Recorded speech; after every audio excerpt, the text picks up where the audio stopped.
introduce to you Anna Skarbek, who's here. She's probably one of the top, or if not the biggest expert on renewables in Australia and maybe in the world, I don't know. But every time I hear from her, I realize how knowledgeable she is in this area. She's going to be talking about the journey to net zero.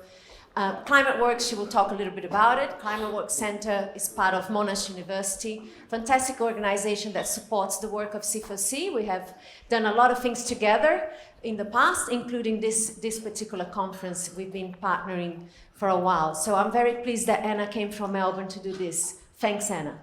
Thank you.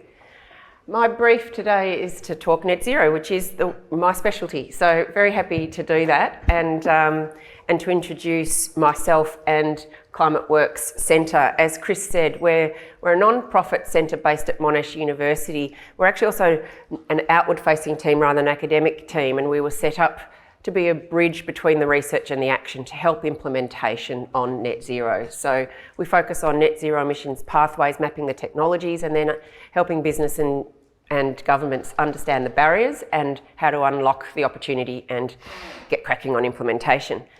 I started my career at Macquarie Bank in investment banking and had studied the Kyoto Protocol at uni and knew that the opportunity to save the planet was in harnessing the market potential. So I went in and learned how to be an energy finance banker and saw the talent and the innovation and how you can make money move, as Katie was talking about.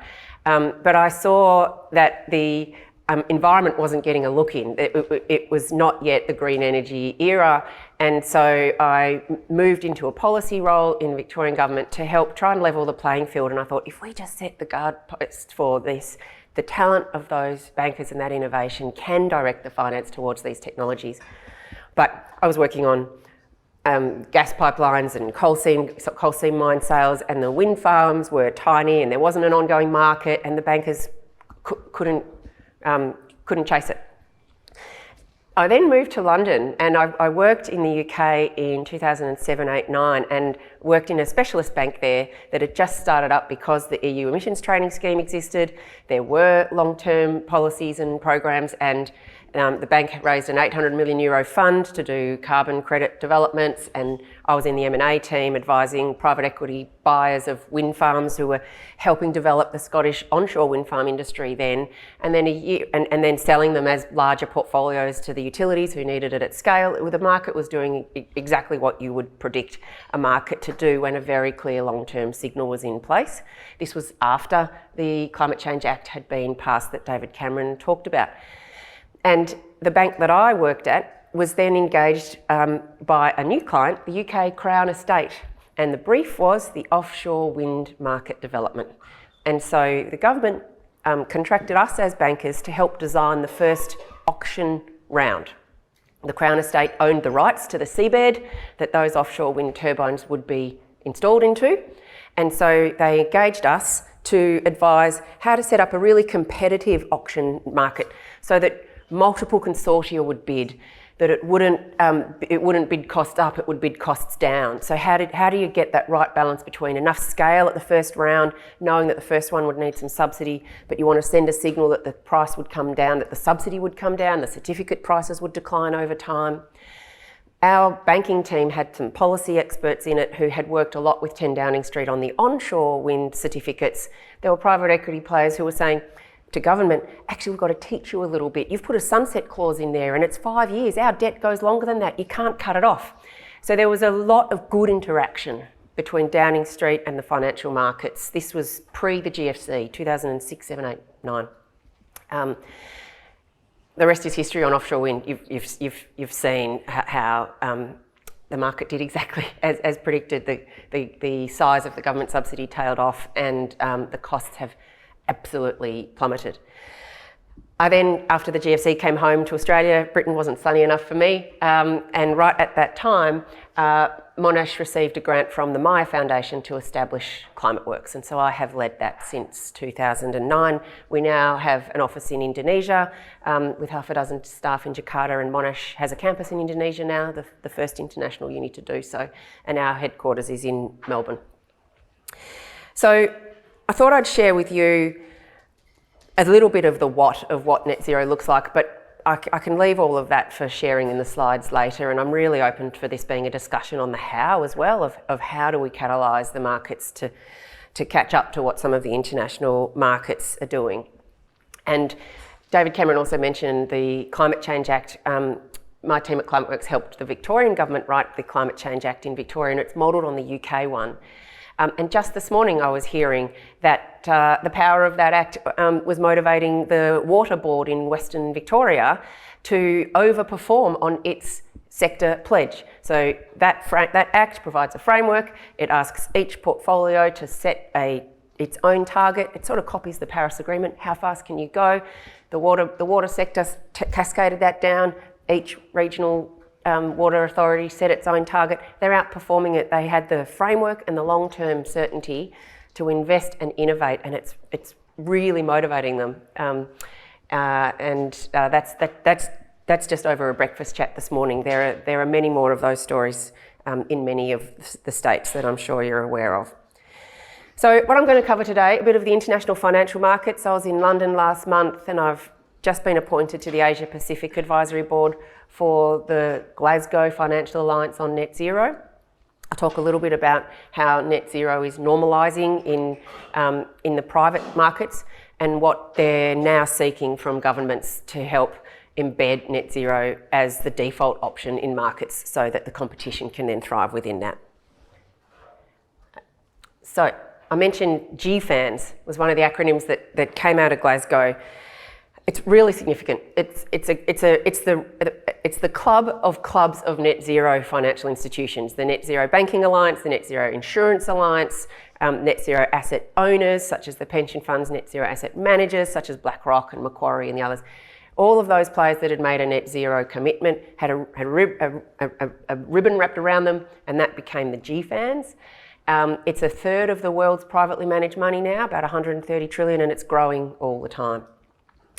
So what's interesting is I'm also going to talk about the focus of how they define net zero, and we're seeing that there's a race to the top going on. So the Paris Agreement, signed in 2015, talked about being well under 2 degrees and striving for 1.5.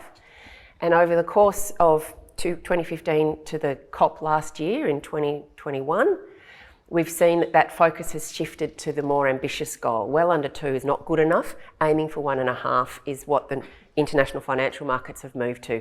And they're doing that because they see the long-term data. David Cameron talked about values and making it personal and local, as well as understanding the policies. And this is one of those zones. There's a lot of talk, what is 2 and 1.5? And you'll see in a moment, in the net zero pathway terms, what it means is going about a decade and a half faster.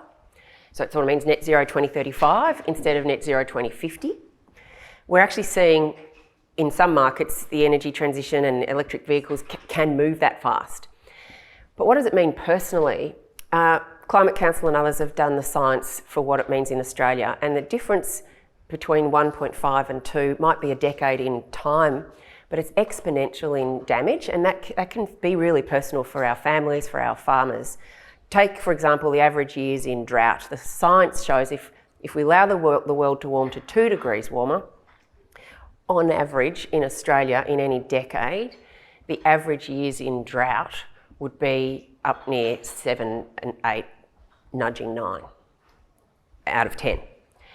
But in a 1.5 degree warming world, it's not a linear path, it's an exponential path. And those years in drought is more around the half out of, sort of 4 or 5 out of 10. Similarly, coral bleaching. Almost similar data. Coral bleaching in a decade, sort of on average 8 or 9 years. We're in a 2 degree warmer world, but if we can limit the warming to 1.5, the coral bleaching sort of averages maybe 4, 5, 6, 7, depending on the study, years in 10. That is the difference between coral reef recovery or not. So it's really an exponential curve up. So others, the Pacific nations that are now really important geopolitical region for us, their mantra is it's 1.5 to stay alive. So what we've seen is the front page of this Glasgow Financial Alliance on Net Zero, which is chaired by Michael Bloomberg and Mark Carney, they only talk about aligning with 1.5. So they're issuing policy documents next week. What does net zero portfolio alignment mean if you're a pension fund? And it's all benchmarked around this 1.5 degree goal. And they're saying we're going to use sectoral pathways. Where do you go for those? Where's the common data platform? What are the central banks referring to? There's this whole information economy that's very, very alive in the financial markets, certainly in the US and the UK. So a little bit of illustration on this. The Net Zero Banking Alliance is one of those sub-chapters of GFANZ. The Australian banks are in that one. That means they have signed this pledge, which is they'll set a net zero target, and within 18 months of signing the pledge, they'll set a 2030 target and 5 yearly targets thereafter, and then report on their progress against their targets, including their transition plan. Now, interestingly, that's very prescient because that reporting is now going to be mandatory in the UK. So when I was in London last month, UK became what I think is the first G20 country to make it normal. The mandatory part of financial disclosures will now include your climate transition plan. And so it's not just the emissions, it's actually the net zero transition plan for the companies and the financial firms. So they've got a task force this year, chaired by their Minister for Financial Services, that will work out the fine print, what do you need to disclose. Similarly, the US, the Securities Exchange Commission, has a similar mandatory disclosure regime, just closed for consultation. They haven't used the words net zero transition plan, they've used the word climate strategy and targets. It's the same thing. De facto, it will be. Interestingly, they also use it, those of you who love Nerdville like we do, scopes 1, 2 and 3 emissions. Now, not sure how much familiar you are with this sort of language. Scope 1 and 2 are the emissions that you control in your operation. Scope 1 are the emissions you actually produce. Scope 2 are the emissions you use through your own electricity use. Scope 3 is upstream and downstream. So it's the emissions of your supply chain, where you got your products from, and the emissions of your consumers. That used to be out of scope, but part of this race to the top is it's now in scope. The world has realised you can't just define it out in accounting terms, they're real emissions. So the definition of best practice in a net zero plan, according to what the US SEC and others will require, includes scope 3. They're being really pragmatic about it. There's a no liability clause, so it's pretty hard to measure it exactly. So you're allowed to estimate, but it's a materiality assessment. They won't sue you on the accuracy of your estimate in the US SEC filings, but they require that you disclose your scope 3 emissions. What that does, we know. What we measure, we manage. And my team's supporting a group of Australian CEOs, the Climate Leaders Coalition, the CLC, chaired by David Thodey. You might be familiar with it, big ASX companies in it. They're doing a scope 3 deep dive. They understand they're in each other's supply chains. They're writing a playbook. How do we do this? How do we measure it? What should we use? But the important thing is it's not really about the measuring. It's about eliminating those emissions from your supply chain. So partnering up, being the buyer and the seller, knowing that the person on the other side of your trade actually wants the net zero option, but you hadn't been brave enough to ask because you thought that you were bidding on the lowest cost basis. Net zero is becoming a new normal as part of a standard definition of procurement, because everybody needs to now show their portfolio alignment and show how they've removed emissions from their supply chains, including their customers. That includes the banks, those pledges that the banks have made, the Australian banks, that includes their financed emissions. Scope 3 includes emissions for the people you lend to. So for the biggest banks in this country, that includes every residential mortgage. They're turning to us and now saying, but we don't know what the emissions are. We don't know the emissions of the homes, where our workers work at home, or our home mortgages. And we said, that's because in the past decade, business groups have knocked back government attempts to require disclosure of home energy use. So now we're finding businesses realising what they want from government is high quality information, the information economy that empowers these new filings from the SEC and others, that empowers the free markets to operate with good information. The UK and Europe have had that all along. So they have databases of the homes. When you sell and lease a home, you must get its energy efficiency rated. These days in the UK and Europe, you've also got to upgrade it from bottom to middle or upper. So we should expect that all of that is coming. We had the chance to do vehicle emission standards in Australia in the last decade. We missed it. So we're not measuring the emissions, but car fleet emissions are in everyone's scope 3. So Australian businesses are now scrambling to catch up information that regulators are requiring in other markets that don't have at their fingertips here. Now globally, another achievement out of Glasgow COP last year was the creation of a subsidiary of the Global Financial Accounting, IFRB, the body that sets international financial accounting rules. It has a new subsidiary, the ISSB. That's this bottom one on this slide here, the International Sustainability Standards Board. It is writing the clear rules for how should all markets require this climate disclosure. Let's not have the UK one being different from the US one and the EU. So the IASB will do the global convergence of that. Their exposure draft is out for consultation now, available on the website till July. It's really good. It covers all the 3 scopes. It's pretty much a merger of the UK and the US. It's very consistent with the TCFD, which is the Task Force on Climate-Related Financial Disclosures, which has been around for 5 years, began as voluntary and helped the market understand what all this is. And I'll cover that briefly in my other slides. So it won't take long for that to move through consultation period into normalisation, and it will become then the global financial reporting standard. We will have an agreed language for how to measure and report on climate risk, and it includes risk and opportunity and the transition plan information for all the 3 scopes. So this is our new normal. This is the era that we're in. And so it really is becoming a standard part of doing business, is to empower all businesses to be net zero businesses as fast as possible. And then Australia can be in this rising race to the top and really thrive. We're very well placed once we get the fundamentals going. And I'll cover the role of government around that. And you've heard the themes already this morning. Embed the goal everywhere, into procurement, into the minimum standards, into equipment standards. I'll come to that as well. The biggest threat to achieving net zero is inertia. At the moment, without it being a goal or a mandate anywhere, we're relying on every individual consumer to inform themselves and choose the net zero aligned products. That's very time inefficient for a market, when we know there is only one safe goal, and that is when we stabilise emissions at net zero. The race is how quickly now. The quicker we do, the less harmful is our world. But we're expecting a fragmented market to inform itself. When governments can turbocharge the speed of that by recognising that the standard equipment already has safety standards in it. Homes already have a building code. Cars already have housing standards.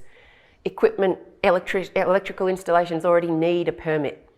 All we need to do is embed the net zero goal in that, and the entire supply chain upskills, and we spare the effort of relying on a patchwork of the well-informed consumers. It also means that the cost drops because supply chains can price for covering the whole market. Currently, they can only go to their bank for capital based on a forecast of how many well-informed early mover consumers would be their market safely in the term of the 3 to 5 year loan. And in the absence of clear, what we used to call in London, long, loud legal frameworks for net zero, you can't make the case to the bank that your market will be there, so you can't expand your supply chain and bring down the cost. And ultimately getting to net zero is an equipment upgrade challenge. We're just modernising the equipment. We're going to keep powering the economy with the sectors that we have in it, in Australia, and the lifestyle that we have. We're just going to turn the equipment over so that it uses the net zero emissions version. So let's take a look at what that looks like. I'm going to move quickly through the international financial market stuff and move to what it looks like in Australia. What we're seeing now is those companies and those banks that have made net zero pledges and their shareholders, their pension funds, they're now saying, right, well, we've got to understand who we've invested in. Are they net zero aligned? Because we've got to prove our alignment. So there's these new benchmarks being written. This is an example of a 10-point plan that the Climate Action 100 network is looking at. That's the example for AGL done a couple of years ago. And on the right, Credit Suisse sponsored this Financing Credible Transitions Guide with 5 criteria. I've got another slide on that which I'll come back to. Trying to show clarity, what does good mean for net zero? And you'll see there, it does what the previous panel talked about. It doesn't define what technologies you choose, it defines the goals. Do you have long-term and short-term net zero goals? Are you aligning your CapEx to those goals? Do you have a clear strategy? Are you aligning your climate policy engagement? Are you working with government to get the policies so that your sector can get the support to quickly adjust? And have you got good governance on your board to understand it? And are you considering the just transition? Are you looking after the communities that you work in? And are you disclosing well? This is what the shareholders are asking their companies for. And I think we'll see companies turning around and asking governments to help provide some of those frameworks. I won't cover the TCFD in detail, but this is the base framework for what those new disclosure laws are covering. Looking at your risks, physical and transition. Transition is how fast is everyone else going to net zero and will you get stranded? And physical is will you get hurt by the extreme weather? And then the opportunities. Can you be a supplier? Are there new markets here? This is what the framework sits behind when they say, please disclose your climate strategies. This is the understanding that they're using. And what do these risks and opportunities mean financially for your business and for your strategy? So the 5 principles I mentioned in that, what does financing credible transitions mean? So you might have heard of green bonds. You get a stamp to prove if it's green. They're now looking at, well, what if you're not green yet? Let's give you a stamp for transitioning from grey to green or brown to green. So what does transitioning mean? How good is the pace of the transition? This is now being defined. And you'll notice the top criteria there align with 1.5 degrees. So net zero 2050 won't pass this stamp. Net zero 2035 would. Different sectors get different pathways. Hard to abate industry can go slower, electricity goes faster because you can already. Electric vehicles, you can already. So you wouldn't get a leave pass for having a slow curve on your car fleet, but you could have a leave pass for having a slower curve on cement, for example. They're cascading it down to the sectoral pathways. You'll notice the language is quite blunt there, offsets don't count. There's a lot of fine print. Offsets do matter. What that language means is not as an excuse for not reducing, but as a parallel action for sequestering while reducing. So they're seeing it as a twin, not an alternative. So we studied what do these best practice principles look like already in Australian corporate practice. And so we studied ASX leaders who have made net zero plans. And you'll see here that there are a handful of leaders in each category. There are only 2 companies that have done all 4 categories. The first 2, do you have a net zero 2050 commitment? You can see there, half a dozen already do. And do you have then interim targets along the way that are aligned with the steeper, faster pace of change? And then the third one was, does it include scope 3? Are you considering the emissions of your suppliers and your customers? And you can see half a dozen companies already are in Australia in the formal net zero commitment arena. And fourthly, have you actually got actions already committed? So a target's not enough anymore. The shareholders are looking for what your transition actions are. And again, a handful of companies already were. Of those that we studied, the 2 that had met all 4 best practice criteria in the ASX were Fortescue and Dexus, property manager. Others will quickly join that club. We're also seeing this sectoral focus that I mentioned. Sectors are different and the finance community recognises that. What they're doing is forming clubs to solve for, well, what is the best pathway? How fast can shipping and aviation, trucking, aluminium, cement, what does getting to net zero look like for those sectors? And what these clubs are, you'll see here, there's a dozen of peer groups like mine, the global non-profits that are the bridge between evidence and practical action, convened by the World Economic Forum, have got companies and governments in these rooms drafting roadmaps together, saying, well, we know the technology could do it, but there's not a market for that technology yet. We'd need government to help provide subsidies for that, or to provide a guarantee, or to provide an early offtake, and they're negotiating. This global platform's been going on for a couple of years. There are very few Australian companies in it yet. But locally, we're convening these 18 Australian companies with international research collaborators and local partners, with funding from the Australian Government through ARENA, working with CSIRO, Climate Kick, Rocky Mountain Institute, Energy Transitions Commission internationally, which is in that global set of sectoral clubs. And these companies are working with us to do the roadmap for 5 supply chains in Australia that matter: iron and steel, aluminium, chemicals, minerals and LNG. And we're running scenarios that include the 1.5 degree alignment because they know that's what the world will ask for, even if Australia isn't there yet. And then they're looking at what does it mean in the regions where we operate. We've got this report coming out, it says March, it's actually coming out next week in June, looking at Kwinana, Pilbara, Hunter, Illawarra and Gladstone. You'll hear more from Heidi Lee at Beyond Zero Emissions in this regional work. But there's this real opportunity when you look at how do you decarbonise our emissions intensive regions for it to be a big modernisation opportunity. So we've mapped the inward investment. What's the capital for upgrading the industrial facilities we've got there to enable them to electrify and decarbonise? We need masses of renewable energy to create the green hydrogen, to allow the aluminium smelters to run on more electricity. We've measured what does masses mean. It's about $50 to $100 billion. In these 5 regions alone, that's tremendous inward investment. That's not all public. That can be private and public, provided the public piece leverages in the private. And so these green boxes here are the recommendations that the companies have come up with in the roadmap. Look at that, number 1, set net zero targets for those regions. Align federal and state funding. Collaborate, bring the R&D forward, do the energy system planning. They have done what we call backcasting. David Cameron talked about start with what your ideal looks like. So they've looked at, well, the world's going to need us to decarbonise. What does it look like when the Pilbara and the Kwinana are operating with zero emissions? How much more electricity would we need? How much of that green hydrogen should be on the grid or not? What we learned was, in fact, if you create an optimal connection of green hydrogen onto the grid, not all of it will be near a grid, but you put enough of it near the grid, it's free storage. It massively lowers the price of electricity for everyone else, and then for industry too. We're seeing orders of magnitude lower electricity costs coming out of this work when you start at the end and you say, when we've got to export energy that's got zero emissions in it, the LNG industry becomes a green hydrogen one.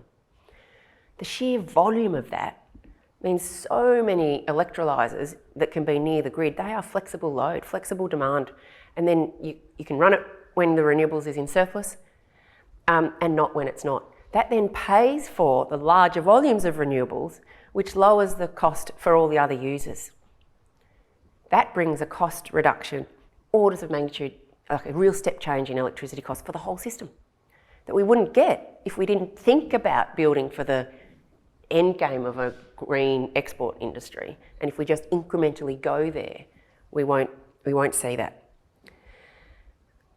So I've got a couple of charts on what that looks like for Australia, but I might pause and take a few questions on the international context if that's helpful, and then I can jump into the Australian illustrations. If there's any? Yes. Well, for Larry Anthony, on the board of the Small Gas Organisation, that's been fascinating, absolutely fascinating. I wonder if you could just pick up on the point you made just a while ago, perhaps I was having a seniors moment, I couldn't quite track with you, and that's in relation to, you talked about LNG and hydrogen. So obviously we are, well, we're not one, we're number 2 in LNG exports. And if we go to the future that you're pointing where we're going to be, you're suggesting that all the LNG capacity or the gas capacity that we have here will then produce, will be the feedstocks, so it will produce the hydrogen for export, and then is that almost counterproductive? Because I mean, obviously we're burning a lower emission fuel to create this green hydrogen as opposed to blue hydrogen. So how do we reconcile that? Great question. Is that likely to be the future? And when do you think we'll see all this massive blue hydrogen, which I'm trying to come to grips with as well, actually hit the market? Yep. Great question.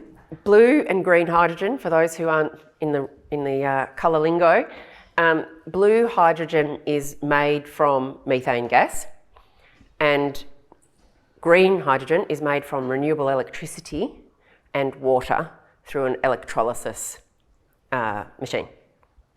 And the electrolysers are equipment that's modular, need to be built, currently expensive, but will fall in cost just like batteries and solar panels have, because modular technology does fall in cost correlated with deployment. We studied in these net zero pathways the role of blue hydrogen as a transition to green. The end state, we know that the only safe future for us all is a zero emissions one. And blue, unless you put CCS on it, if you make hydrogen with fossil fuel gas, you're still producing emissions. So there's then a cost game of the fossil fuel gas that we've got, add CCS to it to remove the emissions and turn it into hydrogen, against the other race, which is the leapfrog of can the cost of the renewable electrolyser technology leapfrog those costs and go straight to the zero emissions version of hydrogen. The value of hydrogen is it's an energy source that can be shipped, and that is why LNG is valuable, because Japan and Korea buy energy from Australia. Australia will always be a surplus energy provider, and we are blessed with zero emissions sources, being the sunniest and windiest. We've got some of the best correlations as well of sun and wind combined, and massive, obviously massive land mass, and that's before we've even tapped offshore wind. So the advantage of the future that we've modelled here is Australia is most likely going to be shipping green hydrogen made from renewable energy at very low cost once we've got that industry to scale. Other nations that have less sun and less land will want to buy zero emissions energy from Australia, and we can ship it if it's in the form of hydrogen, or transmit it, such as Sun Cable's plan, via electrons, so the electricity itself, where the proximity is closer, such as the cable through to Singapore. So then the question is, does blue hydrogen have a role? So that green hydrogen future is in the 2030s, so that the general talk is that to get the industry to that amount of scale so the costs come down will take the length of this decade. I know, where's Matthew? I know Twiggy Forrest would say they're going faster than that. The Swedes today, last week, Volvo just produced the first car made from fossil-free steel. Hydrogen is the replacement for metallurgical coal in steelmaking. The Swedes have now done that in their first plants. Australia is part of an international group that the World Economic Forum's convening, and there was a study tour last week, and they launched this car. So they're already doing direct hydrogen substitute from coal, upgrading their steel manufacturing plants in Sweden, and Volvo's about to sell a car that's got no fossil steel in it. So then the question is, what about the balance of the 2020s then, if the 2030s is the green hydrogen era? And before the current price spike, that cost of methane gas plus CCS was seen as a potential step in helping everyone sort of cut their teeth on hydrogen. We've got to learn to ship it, we've got to learn to price it, we've got to learn to trade it. And the view was, get the hydrogen industry going no matter which way you can, and get it onto green as quick as you can, roughly, in plain speak, as the strategy. However, now that methane gas is not as cheap as it was even when we did this research, some are thinking this will accelerate the leapfrog to green rather than give blue that transition patch that it might have had. So it's a genuinely open question at the moment. But the end state is clear. The Japanese are already asking for carbon neutral LNG shipments. They're actually asking for, essentially, carbon credits stapled to LNG shipments so that their energy can be zero emissions. So the opportunity for Australia there is to offer the tree planting potential for the time that we've got our buyers still buying the fossil fuel gas that we've got, remembering that the shareholders are going to ask, you can't use offsets as an excuse for not going down the pathway on the agreed sectoral roadmap. So if there's a competitor somewhere that's showing that they can curve off their fossil fuel faster in their sector, the shareholders are going to go, well, the Swedes are doing that, why aren't you? And the onus will flip to show special circumstances, which may not be showable. So at the moment, offsets are being stapled to offer the carbon neutral product, and I think the social licence for that will change over time, and it will then be, you'll need to show that you're doing that and coming down at the agreed curve. Yeah. I suppose I should stand up. Mel Rowan, previous helper to previous politicians, have just taken on the role at Royal Institution of Chartered Surveyors, who've been doing a lot of work in the TCFD. I just wanted to say that with the built environment accounting for 40% of emissions, just how incredibly important the work is in terms of low carbon concrete and green steel. and electrification Yes. of the grid, and that is an enormously important sector for Australia, and also a really great way to reduce emissions in that space. So It absolutely is. I've got some slides on that actually. And this is where the role of government in saying, right, we've got this net zero goal. Whoever won the election this term had the job of implementing net zero. It's a new era, and the penny hasn't quite dropped in all of corporate Australia yet, but it will be in the blink of an eye that it's not a political fight anymore. It's just part of the standard terms of your procurement contract. The early days of that will be government saying, well, in our procurement, we want to see, can you do the zero emissions cement? Let's do the demonstration sites. Let's ask, maybe it's not yet normalised, but the quicker that government plays its role in the Scope 3 emissions path in saying, we do care actually, let's measure it and let's invite anyone who's got the solutions to be our preferred provider. And you can gently taper it. You might not be able to flip to, we're only having you if you've got zero emissions cement today, but what you can signal is within 3, 5, 7 years, everyone who supplies for us needs to have a net zero plan. And you'll get bonus points if you come forward early. So you can incentivise the race. And I know they have the solutions in their bottom drawer. They are waiting to be asked. The number of sustainability managers I've spoken to who have self-censored, knowing that their boardrooms haven't asked, that they were worried in the era of the political fight. Corporate affairs were saying, don't go there, don't celebrate it, we might get hit in the shrapnel of this fight.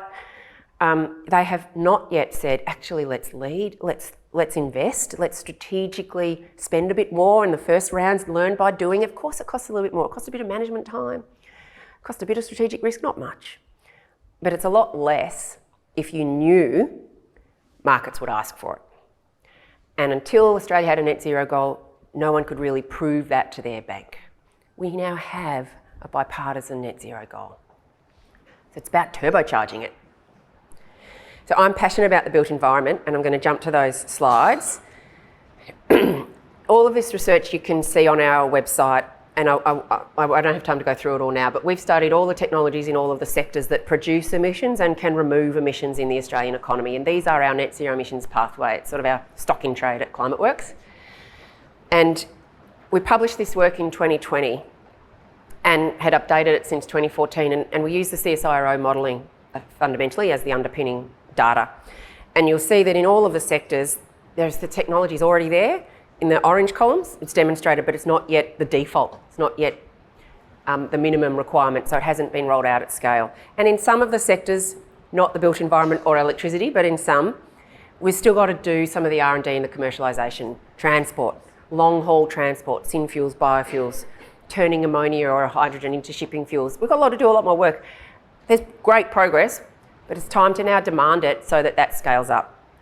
Similarly, in industry, the roadmaps are showing it can be done, but it hasn't been trialled a lot. How do you share the risks? What would the bank be comfortable with? So we've got to start doing, and that's that emerging zone. That's totally the PP, public-private partnership space, where governments can help de-risk the early moving. Be the procurer, say we'll be the buyer for you, let's practice. We need a lot of that for the technologies that are in the orange column. Sorry, light orange, the right-hand side there, and the first column, it should just become minimum requirement. You should just expect it now and make that clear to your buyers. So when we updated it with 6 years between the research, this pace of change was really evident.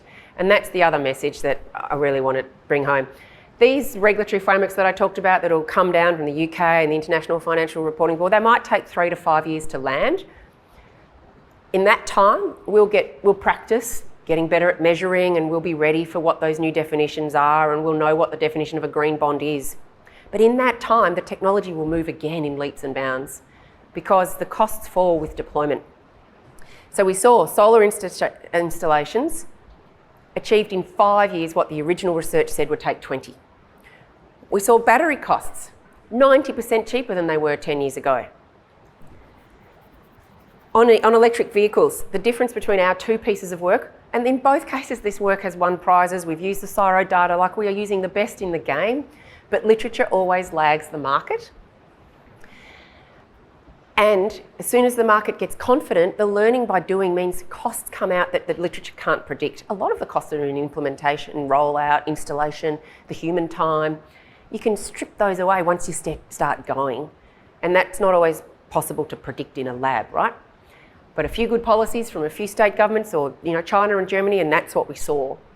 So in 2014, our data showed that the cost tipping point for EVs would be that EVs would be about a third of the market 3 decades from now, 2050. That was when the Paris Agreement got signed. That's what the best data showed. When we updated it 2 years ago, that had come forward 2 decades. That the cost point for EVs being about a third of the market was 2030, not 2050. And that's 2 years old data now. I reckon it's changed again. We certainly didn't have on this page that a car would be built with steel that had no fossil fuel in it, and yet one got launched last week. Similarly, I've put an aeroplane there. When the Garneau Review was first published in 2008, electric aviation was not a thing. We were looking at having to invent syn fuels, and we might still need that for long-haul aviation and biofuels. But already there are private equity firms in Australia, venture capitalists investing in electric aviation, and for our Southeast Asian neighbours, where there's about 100-kilometre distance, sort of island hopping, electric aviation is really prime for that. As the investors described it to me, it's a little bit like a flying car, like a bit like a drone. It just goes up. It doesn't need a long runway because it doesn't have all that fuel in it. And so it obviously can't be too heavy, so it can't be a huge jumbo jet travelling 17 hours to London. But shorter trips, electric aviation is on its way. So it's not yet a big feature in this modelling, but it wasn't even there a decade ago. So again, imagine in 5 years what our research would say, just as some examples. And we don't have time to cover, obviously you've seen the progress in plant-based food, in cross-laminated timber replacing steel in buildings. All of this progress every 5 years, it's taking steps forward. One common feature in these technologies is they are modular. And so I expect that when we look at electrolyzers and hydrogen and the data says the 2030s, I look at those technologies and they are not large like nuclear or carbon capture and storage. They are small, bigger than an iPhone, but still small like a solar panel or a community battery size. And that means millions and millions and millions of supply chain moments to improve. Micro improvements give mass scale improvements. So I'm fairly confident that these trends will continue. So we also updated our work for AEMO, and you will have heard that the ISP was published last year. We worked with CSIRO to create net zero scenarios. For the first ever time, AEMO asked, well, what would it look like if the whole nation decarbonised? What does that mean for electricity? And the step change scenario is the top, wrong button. That one. Top right corner there is the step change scenario that AEMO has declared is the central one that they're currently operating to. That's what the market considered most likely at the time. It's aligned with a 2 degrees carbon reduction pathway. And you'll see there that the fossil fuel leaves the electricity system by mid-2030s. You'll also see that the volume of electricity produced doubles by 2050. That's electrifying the domestic economy, so cars and industry, transport and industry, along with buildings, replacing fossil fuel with electricity. So we double the electricity we're going to build and produce. Interestingly, the scenario below it is when we include exports. So this is the green hydrogen story, and it is a different scale. Notice that's blue, not black writing there. So whilst you double the volume of electricity when we decarbonise because we electrify fossil fuels in industry and transport and buildings, you then more than double again when we replace our fossil fuel exports with electrified aluminium and electric powered mining sites and green hydrogen from electricity for the fuel that we ship in the form of ammonia or hydrogen to replace LNG. So we see a 5-fold increase in the volume of electricity that the nation produces. We abundantly can produce it, and that's where we get the massive reduction in cost. When you're producing energy at that scale, I've heard the engineers say it's almost free. It's a capex game. Build the stuff, the fuel is free. We have the 4th largest superannuation industry in the world. We are not the 4th largest economy, but we have a massive financial sector. Capital is a friend in this country, and they want long life assets, and they need to stamp them green to show the global shareholders and to meet the new international sustainability reporting requirements. This is the game that we can play. We've got to get through the transition and readjust how we price energy, because we currently price energy for the OPEX volatility. We have a commodity fuel price, and we've tried to build the things as cheaply as possible and then hedge the volatility in the fuel price. In this game, it's the opposite. Build as much of the capital as you can, as fast as you can. Lock in long-term interest rates, power a tremendously massive modern economy, reindustrialising, modernising all of those facilities, cleaner air from all the transport that won't be burning any combustion fuels, paid for at interest rate price swaps, not fossil fuel commodity price swaps. Harnessing the power of capital. You do need some good long-term pricing regimes so you can get that long-term debt. So think, can your policy measures satisfy the lenders and the equity investors who can put that long-term capital in place? There's also research out of Oxford that shows that that strategy, the go hard, go early strategy, as in build all the capex early and then allow the price of energy to be practically free, feels like a high cost in the 2020s because you're front-ending a lot of that build. You know, the build it and they will come theory. You are building ahead of demand a bit, but we know the demand will be there. What the Oxford research showed is when they then did the cost of total energy to 2050, the total system cost was lower because the price dropped so much in the 2030s. You then got the benefit of that for 2 decades. Whereas if you go gently, you actually had higher prices for longer. You sort of had a triangle shape price. Whereas what they're really saying is get it to look more like an L shape. You know, fang it in early and then you've got this lower cost sooner. Non-scientific terms, but there is an Oxford paper that says it better. Go hard, go early. And you can sort of see why. So this is the data that sits behind what do the other sectors do. That was the electricity story. This is now, if you look at who's using that electricity, purple is buildings, blue is transport, dark blue is industry, light green is agriculture, which is not electricity. Those emissions are mostly livestock. And the dark green is nature-based solutions. So the one on the right is the 1.5 degree pathway and the other two are the 2 degrees pathway. So you'll see the red dotted line, if it's easy for you to see, that's net zero by 2050 and this one's the net zero by 2035. I reckon we'll see that residual tail of emissions come down far quicker. Under the go hard, go early, I think innovation snowballs, but the data can't prove that yet. So this is our best published literature.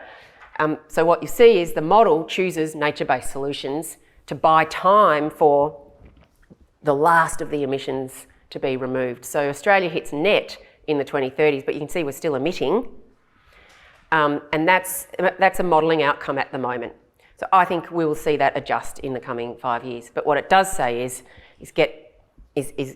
invest in all the sectors and all of their decarbonisation options.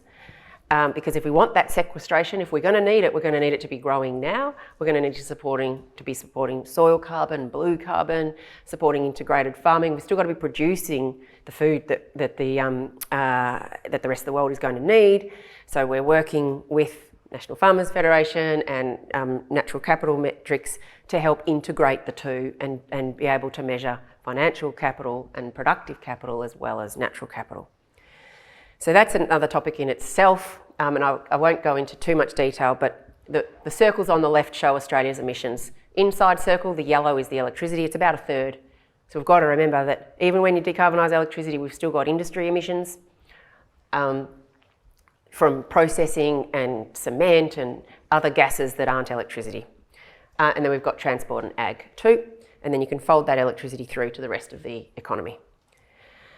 So what does government do? The key is catalyse the deployment, create the market signals so that this modernisation of equipment can continue. You'll see we still have a strong mining sector, a strong agriculture sector, strong electricity and industry and transport sectors. It's about turning over the equipment so that it's using the modern version that doesn't create emissions. How do you do that? You set long, loud legal signals. And in the short term, be the buyer, offer de-risked capital. ARENA and the CFC work really well together. The CFC is the lender, Australia's Green Investment Bank. I was on its board for its first 5 years. ARENA is the grant maker. You bring forward the new technologies. The subsidies really help, but they need that's a push, they need a pull. The pull is, how does the private equity that sits beside the government subsidy get their other capital from the bank? They need to show a future market. That's the power of government. So some of those include the information, that there be minimum standards for zero emissions equipment installations, that it be more visible, what are the emissions in homes and cars and industries. In agriculture, in other sectors, geospatial data sets are good investments for governments to make it easier for businesses to know where they can harness emissions reductions, to make it easier for them to make the cases to their banks and so on. And the building code. I meant, you asked this earlier. Don't overlook these. We've got these sleeper tools, they already exist. It's a COAG mechanism. It hasn't been touched in 10 years on energy standards. We're trying hard, we're working with COAG this year because there's a moment in the next few months to upgrade it. And if we miss this moment, the new homes will get built at the 10-year-old standard. And the energy they use will still be the brown grid because we haven't completely decarbonised the grid yet. And so half of all the homes in 2050 will be built after today. So what we measured is if we miss this moment and we wait 3 more years to lift the standard and say, let's build those homes to at least 7-star, we would say net zero ready, put EV charging points in them, make it ready for the decarbonised version. But at a minimum 7 stars, going up from 6, there'll be 1 million homes built before you can change the code again if we don't do it in the coming months. That's $2 billion in household bills, and that was before the price rise of this month. And just in those 3 years, those houses will lock in 9 million tonnes of emissions. That's as much as Loy Yang B power station. So government's got some easy tools now. The regulations that already exist, modernise them, make them net zero aligned, and uplift the energy performance to modern standards everywhere where you have a regulatory touch point already. It makes it so much more efficient for the market. That's it, I think. I mentioned natural capital and making it efficient for the market. We're not very good at measuring natural capital. And again, the investors are going to start asking, what are the nature-related financial risks alongside climate? And this is the biodiversity story. You can create credits and a market for this, but you've got to start with measuring it and supporting the incentives to do so. Supporting the cost of measuring will become a new form of business, and government can support that too. So the last slide is, the world is moving really fast. 2030 is the new 2050. All the investors are being asked for those targets. That's a satellite to remind you that the geospatial data sets are already studying emissions at power stations, and they can almost do it at car tail point. So soon the transparency will be everywhere, and companies will want their governments to make it easier for them to comply and thrive in a net zero world.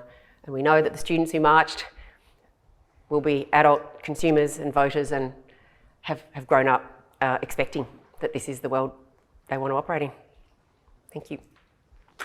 Thank you, Annie.